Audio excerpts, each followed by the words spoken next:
Olá, meu amigo, minha amiga. Hoje tem uma coisa muito séria para a gente analisar aqui no nosso portal do José. E seria muito legal, seria muito importante que esse nosso conteúdo chegasse para além dos nossos meios aqui. Chegassem para essas pessoas que se apresentam como patriotas, pessoas que, sinceramente, querem o melhor para o nosso país, que amam o nosso país, amam a bandeira nacional, amam os valores brasileiros, mas caíram nas lábias de vigaristas que exploram exatamente esse sentimento dessas pessoas, esse sentimento sincero. Porque esses vigaristas não têm sinceridade nenhuma. Então, para quem verdadeiramente é patriota aqui no nosso país, quem verdadeiramente ama o Brasil, tem que fazer de tudo para derrotar vigaristas nesse processo eleitoral. E o maior e o mais perigoso deles nesse momento é o senhor Flávio Bolsonaro. Gente, com quem ele anda, com quem ele toca, com quem ele conversa, com quem ele articula, todo mundo tem algum tipo de conexão com algo que não presta, algo que é ruim, algo que é criminoso. E a gente não pode permitir que isso aconteça. Esse último episódio dele estar ao lado do secretário de Estado, está bajulando o secretário de Estado, o Marco Rubio, nos Estados Unidos, contra os interesses do Brasil, ninguém nunca viu isso em lugar nenhum do mundo. Em nenhum lugar do mundo, quando uma nação é atacada, quando uma nação é ameaçada, é constrangida, ela sofre algum tipo de extorsão, você tem dentro desses países pessoas que concordam com o invasor, com aquele que está fazendo a extorsão, com aquele que está fazendo a ameaça. Isso não existe em lugar nenhum, mas aqui no Brasil nós ficamos inertes, né? Os grandes veículos de comunicação, sobretudo, a trajetória criminosa dessa família Bolsonaro, que algumas coisas acabaram ficando normalizadas. Então, é muito importante a gente sublinhar isso, que ser patriota hoje no Brasil é derrotar essa quadrilha. Hoje eu vou mostrar para vocês mais alguns elementos, e um depoimento aqui muito forte, né, de um ex-governador aqui do Rio de Janeiro, falando sobre essa ramificação criminosa do senhor Flávio Bolsonaro com outras criaturas criminosas também. Isso num contexto em que apareceu uma fotografia dele com um mafioso, né, um gangster assassino, enfim, pelo menos é isso que está nas entrelinhas aí dos trabalhos que ele prestava para Daniel Vorcaro, e algumas observações são muito importantes aqui para a gente sublinhar aqui no nosso portal do José de Agora. Antes de mais nada, quero convidar você que chegou agora ao nosso portal e ainda não nos conhecia, não faz parte do nosso portal, para, em primeiro lugar, você dê o clique aí e se inscreva aqui para receber sempre também as notificações, colocando ali o seu, marcando o sininho. Enfim, você que é muito bem-vindo, muito bem-vinda. Sempre mande seu comentário, seu joinha, porque isso ajuda a gente a chegar a mais pessoas como você, tá legal? E no primeiro comentário aqui do nosso portal tem links muito importantes para você que de fato quer ajudar a gente a ter uma caminhada mais firme aqui para dentro do Congresso Nacional, a gente fazia ali o enfrentamento com essas criaturas bandidas todas, tá bom? Isso aqui é muito importante. Então tá lá no primeiro comentário aí, participe, tá bom? Gente, entrando aqui já com essa coisa que ficou na pauta do dia. A maioria dos brasileiros atribui responsabilidade por tarifaço dos Estados Unidos a Flávio Bolsonaro, aponta a Genial Quest. Olha só, essa pesquisa foi antes dessa infâmia que aconteceu, do Donald Trump, da turma dele, da quadrilha, da Orcrim, que comanda os Estados Unidos, sobretaxarem o Brasil de uma forma injustificável do ponto de vista técnico. A questão é política, a questão é para beneficiar alguns grupos que estão ligados a Donald Trump nos Estados Unidos e para usar essa história como uma ferramenta política para derrotar a reeleição do presidente Lula aqui. Para isso, eles estão contando com os traidores da nossa pátria brasileira, que é esse clã Bolsonaro. Gente, isso é gente muito bandida. Isso não merece nenhum tipo de consideração das pessoas e a gente tem que pegar firme com elas, porque tem muita gente iludida. Tem gente que acredita que Flávio Bolsonaro é patriota porque usa a camisa da seleção brasileira. É a pessoa ser muito ingênua ou a pessoa estar com um nível de rancor, um nível de deformação mental, deformação de caráter que já não estão permitindo essas pessoas raciocinarem dentro de algum tipo de lógica, né? Para as que ainda não foram abduzidas por essa enfermidade, é que a gente tem que mostrar para essas pessoas, meu amigo, minha amiga, vote em qualquer outro candidato de direita ou de extrema-direita. Porque esse que você está escolhendo, o senhor Flávio Bolsonaro, se tem uma coisa que ele não é patriota. Você não pode acusar nem o Caiado, nem o Zema, nem o Renan de não serem patriotas, porque eles não fizeram objetivamente nada nesse nível que essa gente está fazendo. Agora, o debate aqui no nosso país ficou apodrecido depois que surgiram essas criaturas das trevas, das catacumbas da má política aqui no nosso país. Então, o nosso dever patriótico é isso, é pegar essa criatura que fica aqui, ó, bajulando um presidente do outro país, como se fosse um mordomo, a gente tem que banir essa criatura. E banir essa criatura significa colocá-lo frente a frente com a justiça.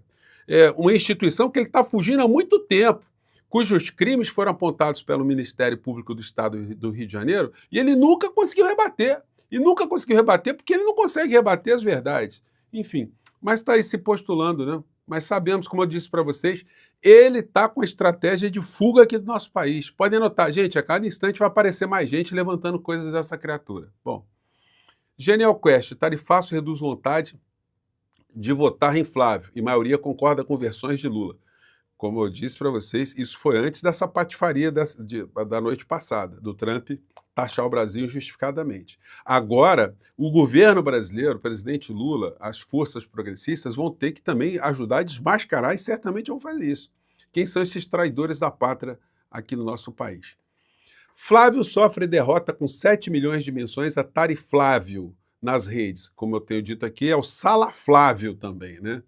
Então, ele não está conseguindo se descolar dessa tramóia que a família Bolsonaro fez contra o nosso país para livrar o pai da cadeia. Bom, e para sempre ter uma impunidade para arrumar um dinheirinho, né? Aliás, um dinheirão. Gente, está pintando coisa pesada aí contra o senhor Flávio Bolsonaro, hein? Olha, apareceu um negócio hoje que eu não posso confirmar aqui com vocês, mas gente já levantando a questão toxicológica dele. Bom, eu não coloco a minha mão no fogo por nenhuma das respostas dessa gente, não. Tudo que Flávio Bolsonaro disser, sempre tem aquela informação que nós temos, né, que ele é um mentiroso. Então, olha, vai aparecer coisas aí, desafios envolvendo coisas aí desse mundo toxicológico a ele. Antes da posse de Trump, Flávio Bolsonaro curtiu noitada em cassino em Miami com um amigo advogado. Como é que os evangélicos... O senhor Malafaia, o senhor consegue explicar? O senhor está devendo, senhor Malafaia, vir a público explicar que foi essa conversa do Flávio Bolsonaro para pedir dinheiro lá para o Vorcário. O senhor disse que ia falar alguma coisa. O senhor se calou, o senhor entrou debaixo ali do púlpito, né? E não saiu mais, né?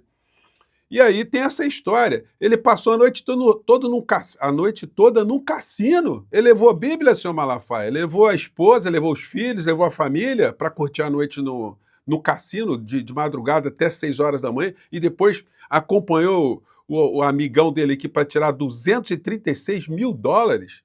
Gente, é muita podridão, né? E é o seguinte, ele foi nesse programa do Flow. Gente, tá um negócio... O meu amigo Igor lá do Flow, ele não é um entrevistador, né? É um levantador de bola na rede para as pessoas que estão indo lá. Porque fazer algum tipo de questionamento para alguma pessoa que está se apresentando como pré-candidato à presidência da República é obrigação de uma pessoa que se apresenta, enfim, num papo, num espaço político jornalístico, né? Mas não, aquela coisa, posso fazer uma perguntinha? Tá, que nem o Bolsonaro perguntando pro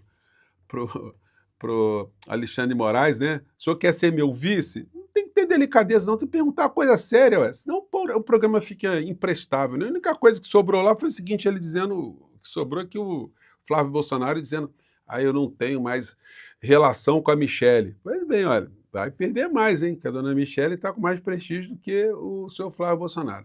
Flávio Bolsonaro afirma não ter mais relação com Michele, nem ter assistido a vídeo da ex-primeira-dama. Pois é, acredite quem quiser, né?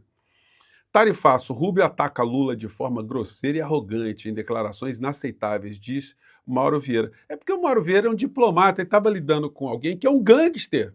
Esse Marco Rubio é um gangster também, que fez da uma postagem aí uma ação política contra o Brasil, contra o governo brasileiro, contra a política brasileira, ameaçando mais uma vez o PIX. Eles querem o PIX de todo jeito. Eles querem... Gente, foram coisas absurdas aqueles pedidos. Pediram 4 anos de isenção de impostos para os cartões de crédito. É um negócio infame. O Brasil não podia concordar com isso. E que as Big Techs tivessem também uma anistia total, pudessem fazer o que quisessem, né? Está aqui, ó, o lacaio, né? O traidor da pátria com o seu patrão, né? O braço lá... latino-americano de Donald Trump. Aí ele veio a público hoje, né, dizendo que o tarifaço é culpa do Lula, mas não cola, né? Não adianta. Já conversei com vocês, o governo deu uma pancada grande hoje, colocando as coisas assim. Eu fico pensando o seguinte, o Mauro Vieira, que é um diplomata, Ele deve passar o mesmo constrangimento que eu passo aqui às vezes no nosso portal, em ter que classificar determinados criminosos, vigaristas, bandidos, com essas palavras. Só que ele é mais polido, mais delicado, né? Mas é o seguinte, o que ele está dizendo? Que o Marco Rubio foi desonesto, e no português claro, foi bandido com o tipo de comportamento que ele teve. O Brasil está o tempo todo tentando algum tipo de negociação, e no final da história eles dão uma facada pelas costas para beneficiar o clã de traidores aqui no nosso país. Gente, é por isso que eu digo para vocês, nós temos um problema sério de comunicação, desde sempre na questão governamental. Porque se todo dia fosse informado para o povo brasileiro que, olha, está tendo reunião, nossos articuladores foram lá para os Estados Unidos hoje, estão lá conversando com as câmaras, não sei o quê, todo mundo saberia que houve esse esforço. Agora, como não temos comunicação, então a coisa vem no final. Olha, ficamos 30 dias conversando com eles e tal, e não deu nada, tomamos uma facada nas costas, né? Enfim, eu tenho crença que a gente vai conseguir mexer nessa história. E aí tá, né, o ex-governador Garotinho, ele falando aqui do candidato ao Senado, que foi preso numa operação, e o Garotinho foi lá no Ministério Público, tá? Muitas pessoas discorda do Garotinho, ele tem posições muito complicadas, mas a gente não tem que ficar olhando muito para o mensageiro, não. Quero olhar a mensagem. E ele foi no Ministério Público, isso que eu vou mostrar aqui para vocês, ele foi lá e apresentou por escrito no Ministério Público do Estado do Rio de Janeiro. Em função disso, algumas pessoas já foram presas. Disse o Garotinho nessa entrevista coisas como essa aqui sobre o seu Canela. Aquele que o Flávio Bolsonaro dizia, meu irmão, estou 100% contigo, né? Vamos lá. Rapaz, é muita coisa. Aí vamos ver o seguinte, o cara é prefeito de Belford Roxo, você acha que ele mora onde? O Canela, né? Prefeito de Belford Roxo. Onde é que ele mora? Ele mora em Belford Roxo. Não mora. É claro que não. Ele mora no condomínio Del Lago, entre a Barra e o Recreio. O condomínio mais caro do Rio de Janeiro. Esse Del Lago? É. Ali o mais pobrezinho é milionário. O Canela tem uma casa lá que custa 14 milhões de reais. Eu contratei um drone para filmar. Eu filmei a casa. O Canela foi vereador, né? Depois ele foi deputado estadual e virou prefeito. Então, segundo o Garotinho, tá bem na foto, né, financeiramente. O Garotinho falou nessa entrevista que o Canela é laranja numa rede de restaurantes, tá? A entrevista foi barra pesada. Mas não é possível, rapaz. Esses caras não têm medo de nada, é impunidade total. Falei, quer saber, eu vou no Ministério Público, juntei tudo. Aí antes de eu ir pro Ministério Público, rapaz, me lembrei do negócio aqui. O cara que indicou a diretoria do Rio Previdência é o Rueda. Quem é o Rueda? É o presidente do União Brasil. Partido de quem? Canela. Esse Rueda, embora seja pernambucano, ele transferiu o título de eleitor dele para Belford Roxo. Gente, dá para acreditar nisso? O Rueda transferiu o título eleitoral dele para o município do Canela, para ele sair candidato a deputado federal. Vocês imaginem a dinheirama no município de Belford Roxo para pegar um forasteiro e eleger como deputado federal aqui no Rio de Janeiro. Vocês vejam só o que está acontecendo com os orçamentos aqui no nosso país, o orçamento secreto, contra o que nós combatemos todos os dias. Bom, vamos seguir aqui. Para ser candidato a deputado federal pelo Rio de Janeiro. Ah, então alguma coisa tem aí. Aí fui ver o Rio Previdência. Meu amigo, era um rombo. Agora eles estão vendo o que eu falei lá atrás. O Rio Previdência foi a instituição que botou mais de 3 bilhões na mão do Vorcara e que, por conseguinte, botou dinheiro no filme, entre aspas, do clã Bolsonaro, da quadrilha Bolsonaro. Agora, quem indicou esse personagem para comandar essa operação toda? Um sócio, um amigo de Flávio Bolsonaro, porque Flávio Bolsonaro é que manda em Cláudio Castro. Vê essas conexões todas, né, gente, juntas. Mas só o Canela levou em uma operação, que foi 77 milhões aplicados num fundo imobiliário. Gente, então assim, entrevista bombástica falando dessa história. E aqui a foto, né,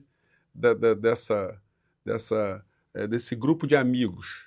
Está ali o Valdemar da Costa Neto, que cumpriu pena por ser um ladrão, ter sido um ladrão. Do lado dele, o Sóstenes Cavalcante, que apareceu com a grana no apartamento também, numa espécie de ladroagem que ele não conseguia explicar, e aí vai indo. O senhor Rueda está ali, do lado do Canela, que foi preso, o senhor Cláudio Castro, que já foi cassado e vai entrar em cana também, e aí o Flávio Bolsonaro, junto com essa turma toda. Gente, se a gente pegar o Flávio Bolsonaro, é um negócio sério, que é o grupo que foi condenado pela morte de Marielle Franco, com quem ele fez política. E agora ele deu um pouco de sorte, porque essa fotografia com o criminoso, o gangster lá de Vorcaro, ficou junto com essa história do Tariflávio, né? Mas eu já mostrei para vocês que o hotel em que essa história está, porque a foto aqui mostra o teto e todo mundo já identificou e é verdadeira, essa foto foi no Hotel Fasano aqui no Rio de Janeiro. O que fazia... O seu Flávio tem agenda. Ele tem que dizer o que ele estava fazendo nesse hotel aqui no Rio de Janeiro. Ele que é morador do Rio de Janeiro, pelo menos era morador do Rio de Janeiro, né? Eu não sei se nessa época ele já tinha comprado aquela mansão lá em Brasília. Mas o que ele estava fazendo lá nesse hotel, encontrando com o gangster? E o hotel, eu investiguei mais cedo, fui dar uma pesquisa, ninguém olhou isso, né? O Hotel Fasano aqui no Rio de Janeiro, ele é parte de uma conglomerado de hotéis que o senhor Daniel Vorcaro comprou, como, por exemplo, o Fasano lá de São Paulo.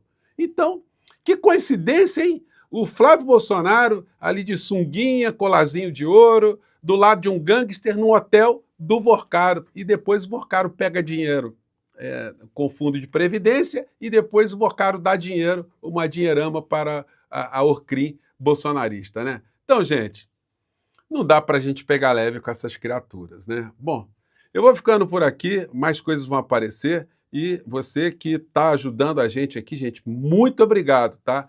Veja sempre o primeiro link aqui, porque ali é que tem a forma de você reforçar aqui o que nós estamos fazendo, tá bom? E que nós vamos fazer ainda muito mais, tá bom? Um grande abraço, tchau.